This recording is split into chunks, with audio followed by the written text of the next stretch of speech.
Well, and here we are again, everybody. It's Mike Sanford, Andy Lindahl. Now, the channel is After Hours with Andy Lindahl. I don't know if you even know that, Mike, but I created that little moniker long ago. So I could. I don't know if Mrs. Sanford would let me hang out with you after hours. So Not many would. We'll have to keep that our own little secret right there, Andy. My family doesn't want to hang out with me after hours, so nobody would be alone with that. That's just how that goes. Lindahl After Dark is probably crazier than Sark After Dark. Yeah, you know what? Let me just tell you what I learned from the After Dark stuff when I was putting that together. That speaks to a whole new world, and they'll be extremely disappointed when they see what we got going on. So we'll just leave the After Dark to the other folks that, like to search for After Dark. So yeah, I would say just it's one of those phrases not to Google often. Especially in your workplace. The NSFW acronym that people throw around a lot. It's not a good workplace Google search query. No, and technically we're doing this for our guys at altitude. So very true, there you go. True. I'm trying to get you tagged on Twitter real quick. There we go. Now we're off and running. All right. Night before the draft. First off, we'll mention this a couple of times. If you want to come watch Mike and I, along with DMAC and Nate and I, prior to that coverage, and see Birdo and watch the Nuggets game and watch the draft, we're going to be at Stoney's downtown, kind of downtown, just off a Spear there a bit. We're going to be at 11th and Lincoln. Little fun fact, Mike Sanford, I bet you don't know this. Near one of the most haunted neighborhoods in all of Denver, Colorado. Scott Hastings and I actually did we called it the Zubu tour they did. And there's a place called the Crook Patterson Mansion a few blocks up from where we're going to be tomorrow night. That's one of the most haunted houses in all of Denver. So might have to drive by there. I'm here for it. My wife and I are kind of into all the really creepy places. We go up to Estes Park and do the Stanley. But then, Crested Butte is very haunted. There's a lot that went down in the old CB down south. In any of the mining towns, you find out. Oh yeah, there's a lot of souls were snatched up in some of those mines. Well, all right.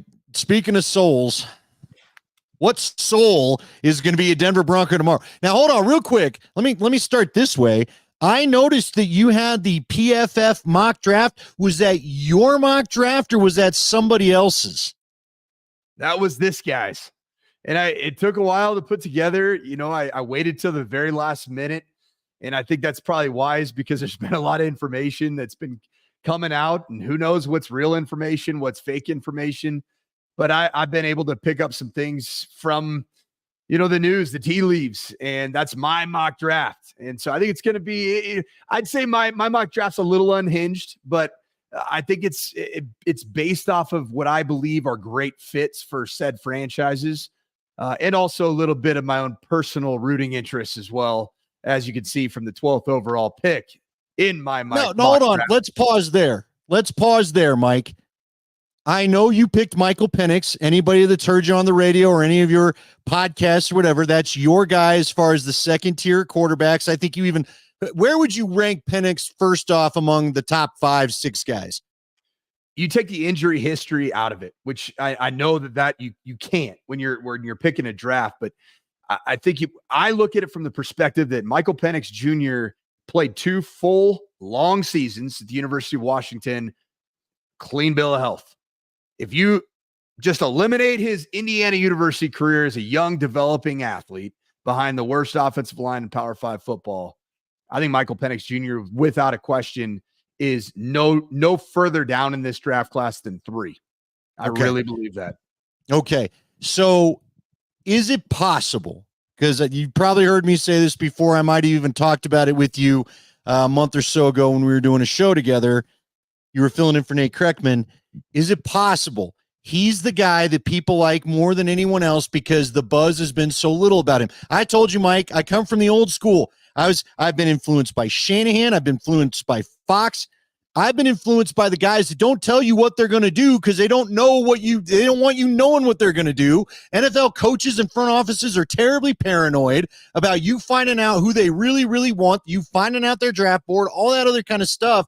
is there a chance Penix is liked more because so many few people have talked about him?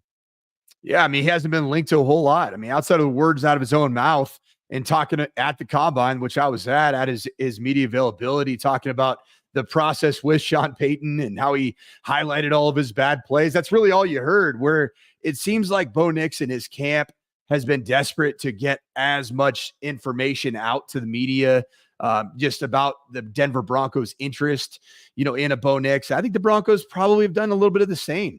And when I go back to this Bo Nix thing, Andy, like who else is linked to the guy? Like there's nobody. There's 32 NFL franchise, and I haven't heard one other franchise that's like intimately linked as a style of play to fit with the organization outside of the Denver Broncos. And so I think there's something to be said for that, especially at the number 12 pick. Like I don't see that happening. And a couple of people that I've been talking to in the twilight hours of this draft prep, it just doesn't seem like the Bo Nix at 12 is going to be reality. No, like to me, if the Broncos get a Bo Nix, they're trading back, they're acquiring a second round pick, and maybe if it's that Eagle, let's use the Jordan Reed model where he said the Eagles would jump from 22 to 12 and get the corner that Teron Armstead, or whoever you got him going with. They have Terry Arnold, or they have Quinyon Mitchell. Quinyon Mitchell, there we go. From Toledo. I think Quinyon Mitchell, he's the Toledo kid. He was the one Mel Kiper did a final mock. He had Denver taking Quinyon Mitchell in his final mock today that I saw on ESPN. So, and I think that's the second time after having a little fun with the Bo Nix thing early on that Mel's now mocked a corner to Denver the last couple of times. I know it's been 2 defensive players the last couple of weeks. So if they get a Bo Nix, I could see them doing the Eagles trade, picking up a second round pick, and then maybe attaching something else to move up a few spots higher in the second round, ultimately to get Bo Nix, because that's where I think he's going. I refuse to believe. Jeff Legwold, help me out with this. Jeff Legwold was telling me, Mike, that 60% of Nick's completions are like from the line of scrimmage or back because he threw so many short screens at Oregon. And he did not have a lot of stellar tape when he was in the SEC facing the type of speed he will see in the NFL. Yeah, I agree with, that it's hard to argue with what Leggy's saying about him. And usually I look at that with a grain of salt, and I go to the combine, and as a college coach, I'd go and watch him at a camp, these mega camps, or I'd go to watch him, a quarterback throw at their high school. If there were some questions I had about the reason for why their production was so high, and yet it was all at or near the line of scrimmage, or 5, 7, 8 yards average depth of target when pushing the ball past the line of scrimmage, I would go watch him throw live. And that's exactly what I did. I went and watched him throw live. And nothing that he did at the combine throwing live, I think, silenced any of the noise and the questions about Bo Nix's ability to push the ball in those intermediate tight windows that you have to be able to do so in the National Football League. And then the deep throwing, the down the field passing, he has to throw on time. And I'm not talking about like 5-step drop and a hitch. I'm talking when he throws a go route at the combine, it was like the quickest 5 steps, back foot hit, and the ball's up to even have a chance. Otherwise, if he took a hitch, he was underthrowing receivers by 10 yards. And that's a reality. Okay. I see. If you're at 12 and they're at 12 and Brock Bowers is there or Dallas Turner is there, one of the top linemen, like give me 3 guys. For me, it's Bowers or Turner. And you talked about it last week when we did our podcast last week. You said there's so much difference between Turner and Verse. And everybody I talked to says the same thing. Like Turner is the dude. And I thought you made the interesting comment last week of, is Jared Verse a product of a really good Florida State defense? Now, look, maybe he's also a big reason why they were so good. But I do think you want to have the dude at the top of the board. If he's there or Bowers is there, I'm not moving off 12 anyway, and I'll figure some other way out to get a 12th pick.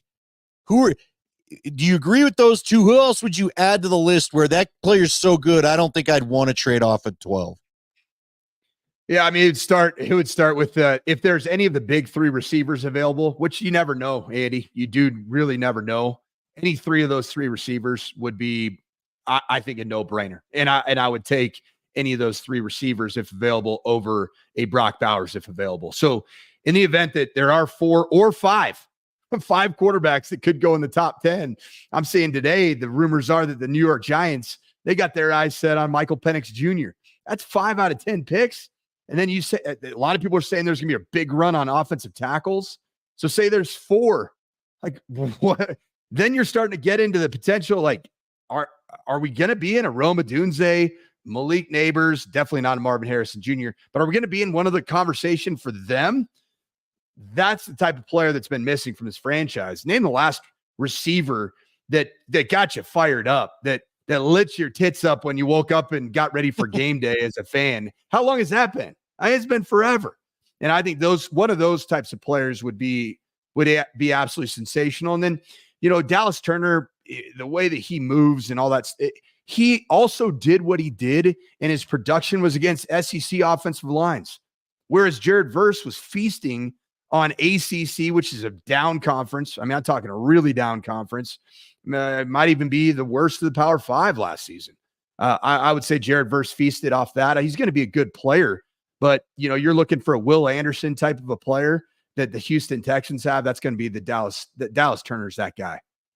I'm trying to think how who low else do you think that bold. Just in terms of extreme impact player that would be available at 12. I do see a world that could be one of those receivers. There is a drop off to the 4th. I think it's Brian Thomas Jr. from LSU. Some people think it's Adonai Mitchell, Xavier Worthy, who ran the fastest 40 in the history of the combine. I think he slips out of the first round personally. Yeah. I mean, I think that here's the question, Andy, and I know I'm spinning around right here. In your opinion, what did Zach Wilson signing do for, other than nothing? Don't tell me nothing. What did Zach Wilson signing with the Denver Broncos do to alter the perspective that we should go into this draft with?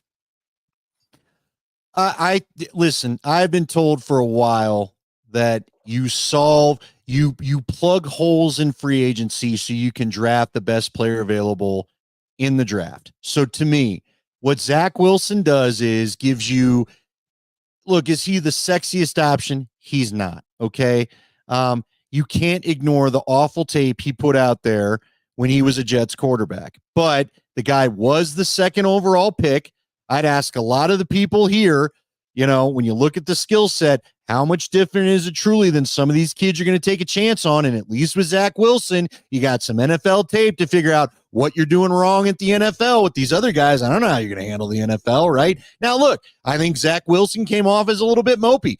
I've heard from some whispers from New York land from a few people that I know that maybe at times he was a little bit mopey and not enough of a leader. But again, now you know it. He's been in the NFL environment. I at least know what I'm getting into more, which I think is something Sean Payton wants. I still think, and I don't know who the apple of Sean Payton's eye is. Maybe it really is J.J. McCarthy. Look, Sean Payton left us some breadcrumbs about Zach Wilson all Super Bowl week. We all are replaying the audio of the interviews he did going, hey, we get too hard. We grade these young quarterbacks too hard sometimes. And he brought up Zach Wilson in 2 or 3 different interviews. It was the first guy the bread. Mouth. Isn't that funny? It was the first guy he mentioned. Well, so maybe the love of J.J. McCarthy isn't overplayed. Maybe that really is his guy.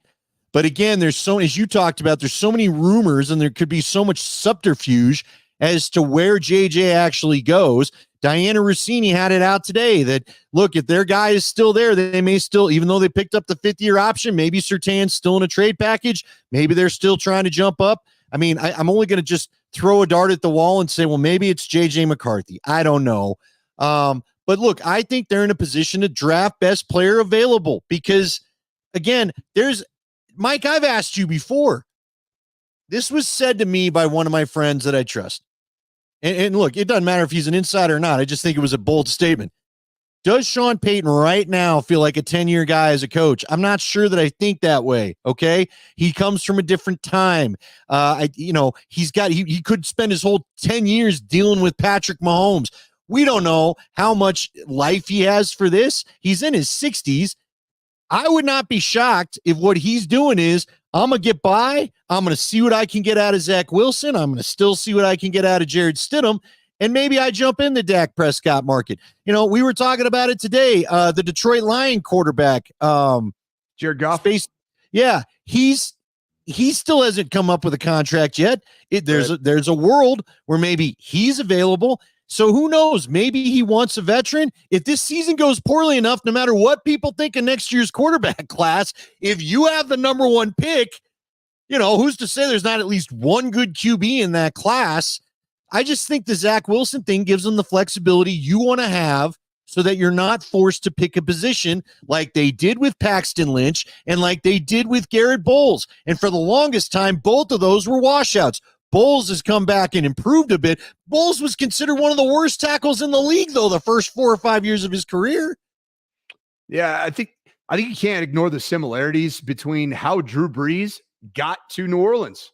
And granted, he did have one Pro Bowl year, but the 3 years that preceded that didn't start outside of one game as a rookie. My dad was coaching on that staff at the Chargers, the San Diego Chargers. And then, you know, really 2 bad years and then a Pro Bowl year and then a shoulder surgery. I mean, that's ultimately what he had. And so New Orleans wasn't going bananas per se about Drew Brees. There were a lot of question marks about him. You know, there's a reason that San Diego was willing to part ways with him at the time. And I know it was in the form of Phillip Rivers, but I think that there are some similarities here. And I think that Sean Payton knew what kind of talent Zach Wilson does have. He has talent worthy of a number 2 overall draft pick. And I don't know if you remember, everybody's got short memories. Recency bias is all over the place. But do you remember Zach Wilson in that 2020 COVID year? Some of the balls that he was throwing? I mean, he had my attention. I was blown away by what he did. I had a guy come on the show. I won't name him because, look, we were all so wrong about so many things. I'll just put it this way. I heard a couple people that were speculating that Wilson may be better than Lawrence. Okay. That was kind of the report card that was coming out. The football, bro. He's absolutely a better throw over the football, and you can't argue that. So now, look, again, the tape is the tape. We'll see if Sean Payton can fix it. He might not be able to, but for what the Broncos gave up, what Leahy said it on to us on Monday, it's basically a waiver claim. You basically you avoided a waiver claim for a 7th-round pick. They're paying half the freight. As a matter of fact, they're paying twice the freight you are. You're paying $2 million and you gave up a 7th-rounder. Whoop-de-doo. I have my thoughts that Sean Payton, George Payton too, but Sean Payton. It's a Sean Payton deal. Let's be honest. That Sean Payton compared getting a Zach Wilson for essentially nothing and compared his talent and value versus Bo Nix. That's what I think he did. And because there's a world where Bo Nix might be your only option in the first round at 12. Well, what are you giving up to get Bo Nix at 12? You're giving up the chance to go get a difference maker player that can truly help be a cornerstone for the years to come in this franchise. But not just that, somebody who can instantly score touchdowns or instantly sack quarterbacks in a league you're going to need to do so. And I think that's what he did. And that's why I personally think when I saw the Zach Wilson news, the little pop-up that came off of my head at that time was Bo Nix is out. That was why would you bring in somebody who's a lesser thrower of the football that's the same age? They're the same age. They're 24 years old, but doesn't have the NFL experience, hasn't gone through being in football hell, which is the New York Jets organization, particularly with Robert Saleh meddling in Mike LaFleur's offensive coordinator business for 2 years. And then Nathaniel Hackett, we all know how that worked. And that was Zach Wilson's best year, most productive year was this past season. You know, so I think that there is, I think that they moved on. Personally, I think they moved on from the Bo Nix thing because of his physical limitations. Now you have an accurate thrower of the football in Zach Wilson.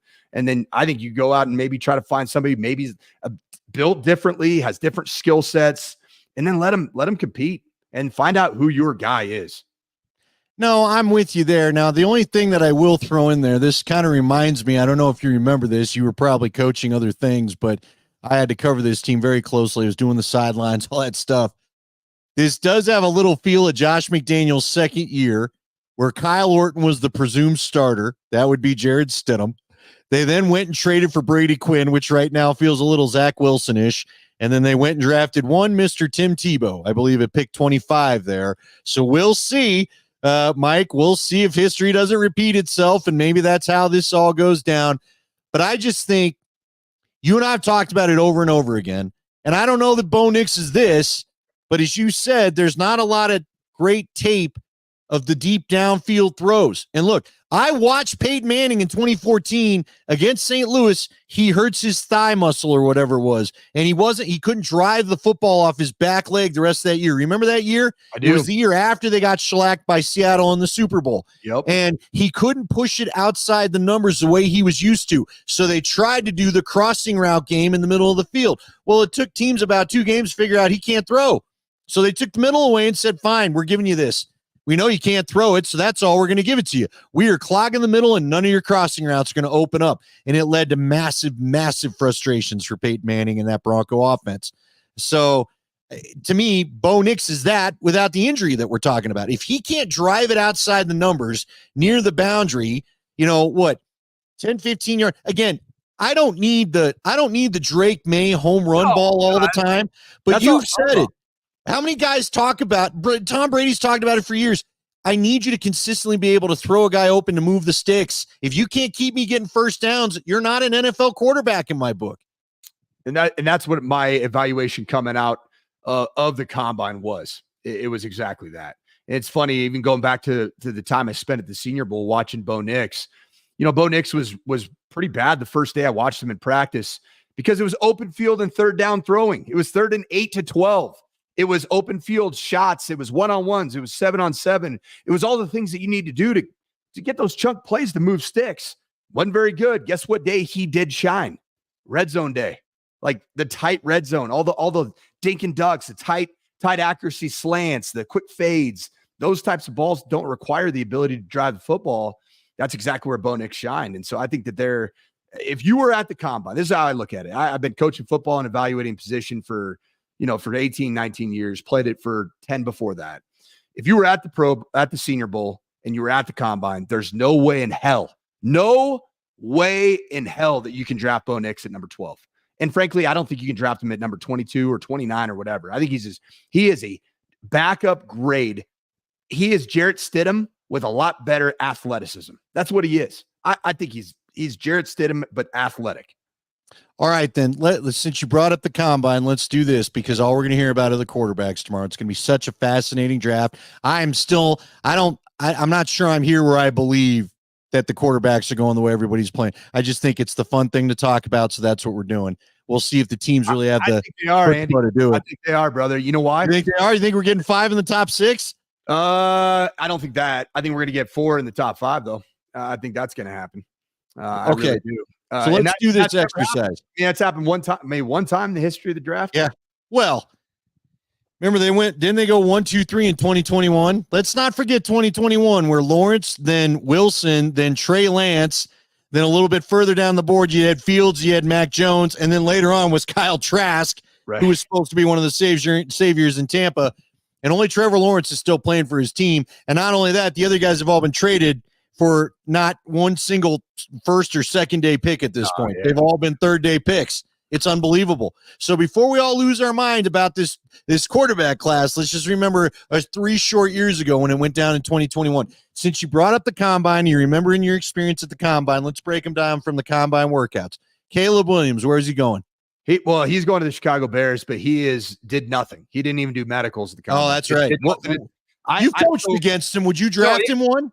I would draft him one in the right situation. I don't think Chicago's the right situation. I think he's got there's going to be the highlight plays. There's going to be the ESPN Sports Center top 10 plays, in his preseason game. He's going to go around, run around, make some plays.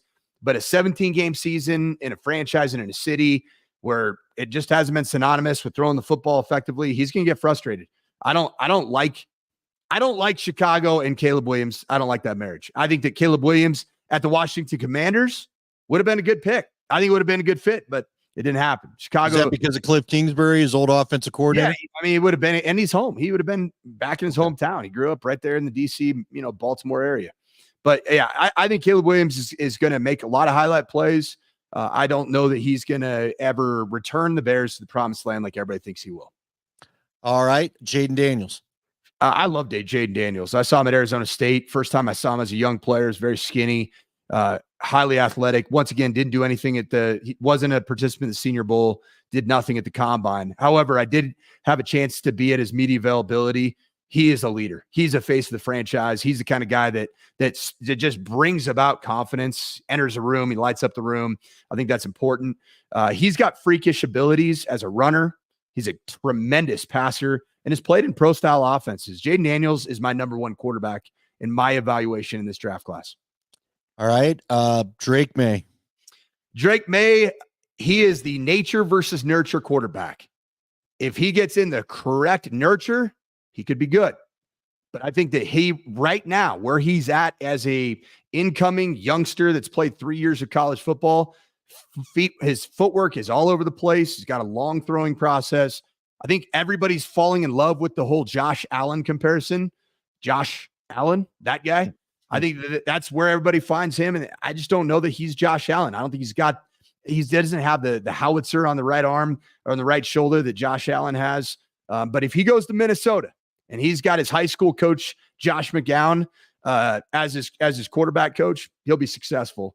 If he goes elsewhere, he goes to New England, he goes to Washington, he'll be a complete bust, in my opinion. What if he's the secret apple of Peyton's eye, and that's who he's willing to make the old Surtain trade for?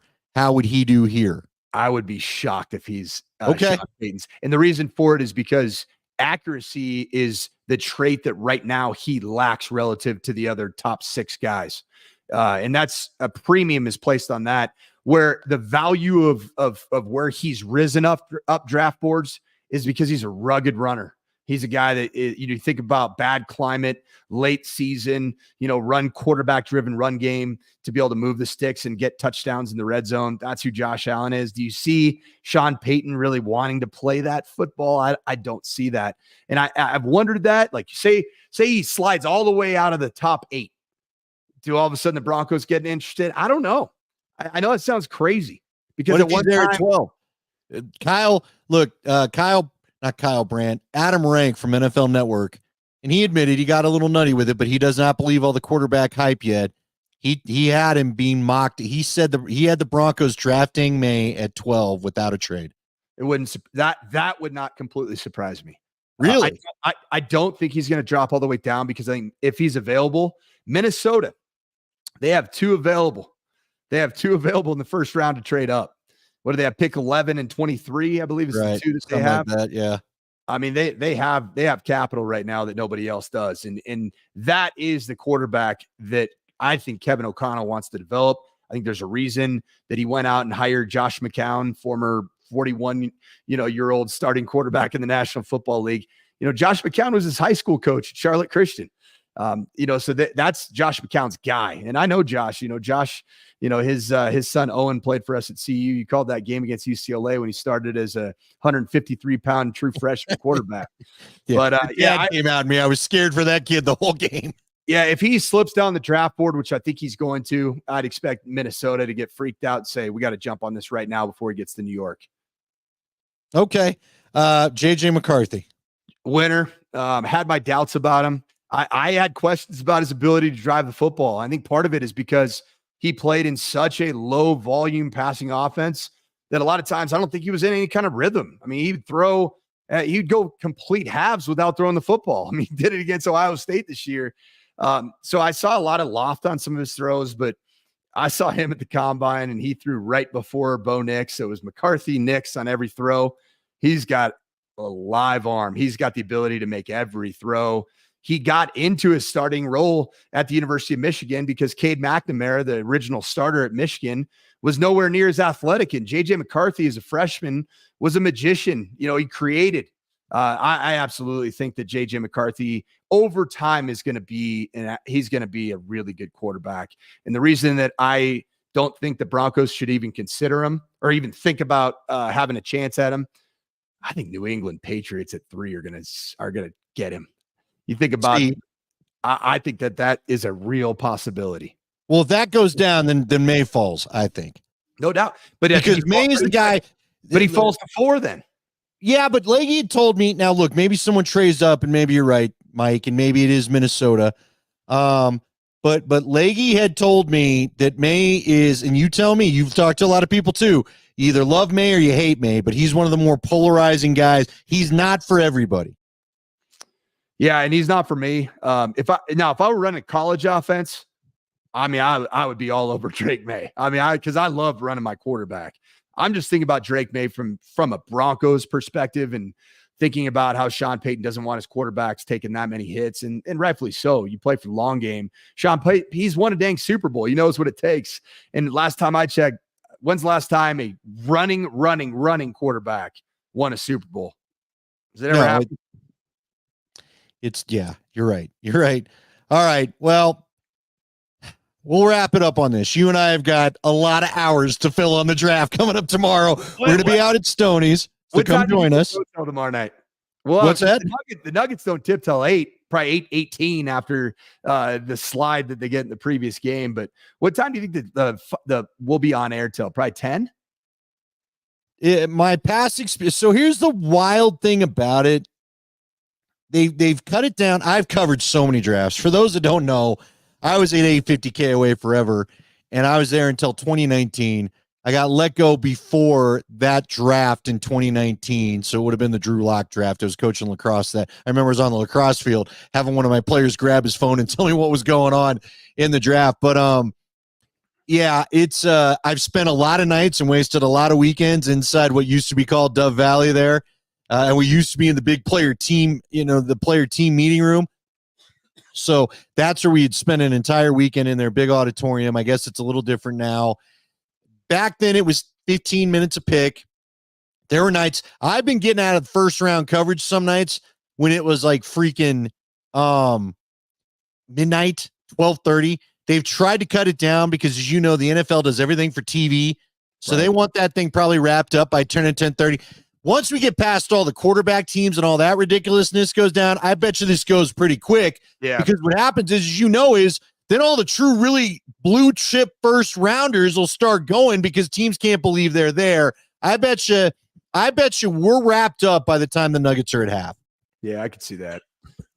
Hey, I saw my man Creaky here asked, does Harbaugh try to pick up JJ McCarthy?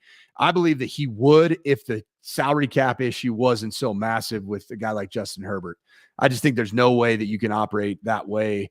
I just don't see it happening. And Justin Herbert's, he's a really good player. And I think Jim Harbaugh, just listening to him, talk about Justin Herbert since he's been there, in media stuff and talking to, I think he talked to JJ McCarthy at his pro day about Justin Herbert. And he's like, this guy, man.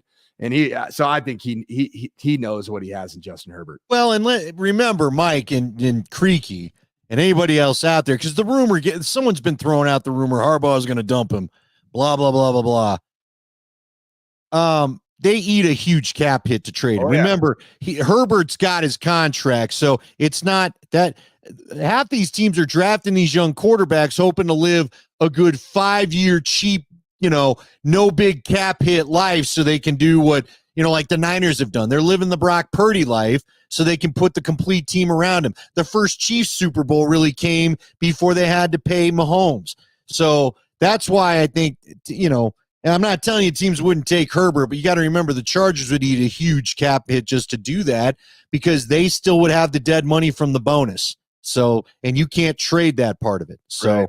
That's the problem. Before we get off here, just picking your brain, kind of preview for tomorrow night's show. For the Denver Broncos, your Denver Broncos, who you have grown up, you've watched them, you've loved them, you've gone through a lot of highs, you've seen them win Super Bowls, you've seen them getting their balls kicked in Super Bowls, you've seen them, have horrible seasons in the unlucky 13 recently at quarterback. Going with this draft, what is the best case scenario coming out of tomorrow night at midnight? Best case scenario for the Denver Broncos franchise. And then what's the worst case scenario for the Denver Broncos franchise? Look, for me, best case scenario, if you've got me, a lot of people I've talked to have got me believing in JJ McCarthy. If they pick a quarterback, I think the best case is JJ McCarthy. So I've been flipped on that. And your final argument right there is just another reason. And look, a lot of people have told me the guy can take tough coaching, and that's what he's going to get from Sean Payton. So that's going to be a requirement. The worst case scenario for me is Bo Nix in the first round at all. I do not want to hear Bo Nix's name called by the Denver Broncos because of all the reasons we've laid out tomorrow. I think the most realistic case is I would hope it's either Brock Bowers or Dallas Turner or, you've gave me things to think. Roma Dunze would be great too. But a good offensive weapon that's not a quarterback, but can be. Look, man, everybody could say whatever they want to about Patrick Surtain. I should go hang his jersey up. The guy's been an all-pro. He's an all-pro corner. He's considered one of the best young ones in the league. That's what you try to get in the draft. That's it. So if you get, I don't care if they take another corner. They take the Toledo kid tomorrow and they got the best corners in the AFC West, then you did your job. That's my worst case scenario is you take a corner at 12 because I believe wholeheartedly in Riley Moss. I've coached against him. I've seen it. And if you got a Patrick Surtain on one side, Riley Moss has got some of the best ball skills and the best IQ of any corner I've coached against. He's going to get his hands on some balls this year. And that's going to be worth maybe getting beat once a game, I mean, for not for touchdown, but on a third down, like I think that Riley Moss is going to be an unbelievable player and you can get him help. You can get him help. Play the kid. I got no problem with what you're saying. But I guess here's part of the problem with what I'm saying. If you draft an offensive player, are you gonna play the kid? You got to play a rookie. Are they going to play a kid? Got to. Yeah, my worst case scenario is Terran Arnold at 12. Like if that happens, I will be upset. I mean, the dude ran like a 4.59 at the combine. Really good technician, but come on, man. I've seen that mocked a few times. If that happens, I'm done.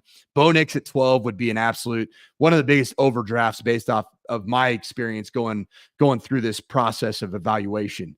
It'd be a massive overdraft. What's the best case? Best case scenario for me, I think JJ McCarthy would be an absolute home run.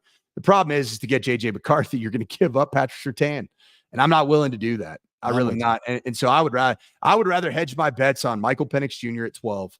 Make that your guy. Don't allow him to go to the Las Vegas Raiders and throw freaking piss missiles over the top of your defensive secondary to freaking Devontae Adams for the next 3 years. I think that he comes in immediately. He's coachable. He's taking hard coaching. He was coached by a damn offensive line guy in Ryan Grubbs, who's now the offensive coordinator at the Seattle Seahawks. So I think that Michael Penix Jr. at 12 would be something that gets everybody excited about. And I promise you this, the receivers of the Denver Broncos, they'll know something's different the first time he steps out in that field and he starts throwing the ball around. Well, it's going to be a fascinating first round, probably the most fascinating we've seen in a while to see how much of this is smoke, how much of this is fact, and how many good players get pushed down to prime positions when normally you wouldn't have them. So he's Mike Sanford. Again, we're all going to be out. We're going to be out at Stoney's. Me and Nate Kreckman will be there from 3 to 6. Sanford and DMAC join the party as Kreckman heads home. We'll go 6 to 7 on Altitude Sports Radio 92.5. I believe that's when the draft starts. I believe we will have 3 or 4 picks by the time you and I head on over to 950 for the rest of the coverage. We'll have the Nuggets game on. We'll have a watch party going. A John Elway autographed helmet is going to be available. Again, Stoney's is available down at, you find it on the corner of 11th and Lincoln. It's real easy to find. Get down there. We've got autographed Nuggets jerseys going on. We'll have tickets to a football game in the fall played at the big stadium in Denver. I guess they're not allowed to say the name or the team, but you know where we're going. Hint, hint, hint. They got new uniforms. So we'll have a lot of cool giveaways. So stop on by, see us, watch the draft, watch the Nuggets. We'll have a little fun. You ever been to Stoney's? Never been to Stoney's, man, and I'm excited. Seems I'll like a heck tell you of a about place. when I got there. The first time I was there. I want to see if it gets weird late at night, when it kind of gets into the strange crowd, and maybe a little bit of, the haunted neighborhood vibes kind of start taking over. I'm in it for the long haul tomorrow night. We'll see how it all goes down. Thursday nights, there used to be a club about a block down called 1082 on Broadway. Sounds like a place to make some really bad decisions. Full speed, bad decisions. It's the best kind of young ladies might have with me. Who knows? But those stories we'll save for tomorrow in the break. So come join us. And anyway, we appreciate this. We'll keep this going. I guess we'll have to do a little draft recap next week at some point. But Mike, I know you're an early to bed, early to rise guy, and it's about 9:30. So we're going to let you get early to bed. Hey, the soothing voice of Andy Lindahl will get me right in position to get to sleep. Yeah. Hey. I'll be in the right frame of mind. All right. We'll talk to you guys tomorrow. Take care. See you, brother.